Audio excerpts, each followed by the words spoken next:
గత 18 నుండి 20 సంవత్సరాల నుంచి కాంగ్రెస్ పార్టీలో పనిచేసి అధికారంలో కాంగ్రెస్ పార్టీ ప్రభుత్వం అధికారం వచ్చిన తర్వాత ఎన్నో ఆశలతోటి మేమున్నాము. మాకు ఇన్ఛార్జిగా ఉన్నటువంటి శ్రీ కేకే మహేందర్ రెడ్డి అన్న గారు మరి కొంత ప్రలోభాలకు లోనై 5-6 మాసాల క్రితము బీఆర్ఎస్ పార్టీ నుంచి గాని బీజేపీ పార్టీ నుంచి గాని కొందరు స్వార్థపరులు మా పార్టీలకు చొరబడి నిన్న మొన్న జరిగినటువంటి మార్కెట్ కమిటీ కార్యవర్గంలో ఉన్నటువంటి పోస్టులను వాళ్ళు తల గద్దలనుకున్నట్టు తన్నుకపోయినరు. కానీ సగటు కార్యకర్తకు అన్యాయం జరుగుతుంది. మీరు ఎందుకు నాముష? దేనికి నాముషి అంటే ఎస్సీ ఎస్టీ బీసీలు అంటే నాముష చెప్పడానికి ఇబ్బంది ఏముంది?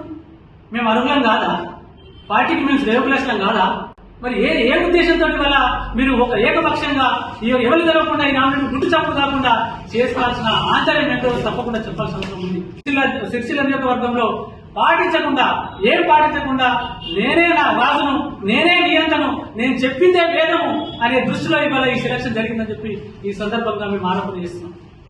కార్యకర్తలకు గుర్తించకుండా టీఆర్ఎస్ పార్టీ నుంచి తీసుకొచ్చి ఆ క్యాండిడేట్ ను 5-6 నెలలే వచ్చి ఆయనకే ఇప్పుడు మార్కెట్ చైర్మన్ ఇవ్వడం జరిగింది.